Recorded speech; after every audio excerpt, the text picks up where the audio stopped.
கங்கை கொண்டிருக்கும்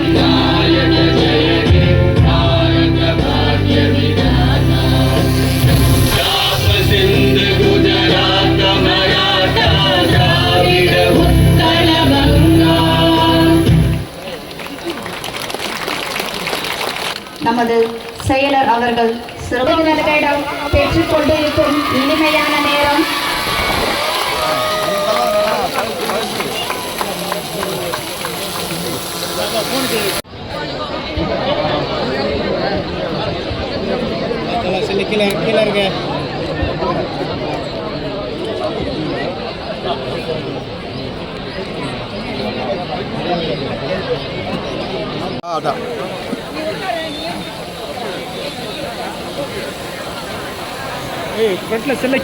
வரும் இந்த ராசி ஓட்டில் ஒரு ராசி பலம் போட்டிருப்பாங்க. அப்போ என் ராசிக்கு என்ன வருதுன்னு வந்து பார்ப்பேன். அவர்கள் மிகச் சிறப்பாக இந்த மடிக்கணினி எப்படி உங்களது வாழ்க்கையில் உயரத்தை தரப்போகிறது என்பதை சொன்னார்கள்.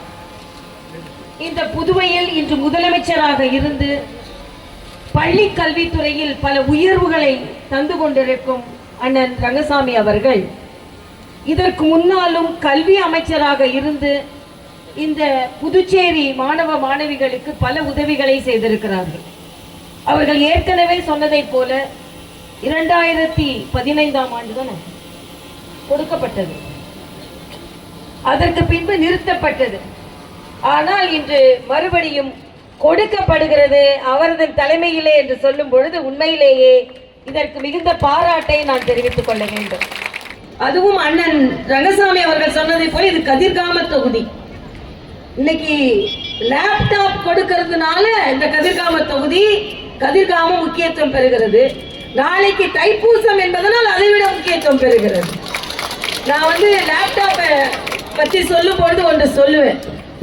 விநாயகருக்கும் முருகனுக்கும் சண்டை வரும்பொழுது மாம்பழத்துக்கு சண்டை வரும்பொழுது முருகன் என்ன செஞ்சார்? மயில் ஏறி உலகம் ஃபுல்லா சுத்தினார்.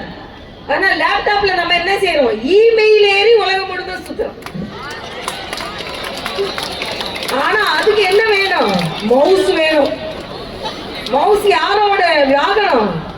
நம்ம மணக்குள விநாயகரோட வாகனம்.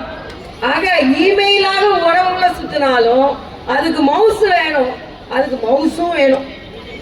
ஆக அந்த மவுசையும் தந்தது இன்று பள்ளி கல்வித்துறை. அதற்கு நமது பாராட்டை தெரிவித்து, இன்று எந்த ஒரு துறையும் இயங்குவதில்லை. அப்படிப்பட்ட தொழில்நுட்பங்களை கொண்ட கணினியை நாம் சிறு வயதிலே தெரிந்து கொள்வதன் மூலம் எங்களின் படிப்பினையும் தாண்டி பல தகவல்களையும் கலைகளையும் நாங்கள் கற்றுத் தெரிவது மட்டுமல்லாமல் அதில் சிறந்து விளங்கவும் இம்மடிக்கணினியானது உதவுகிறது.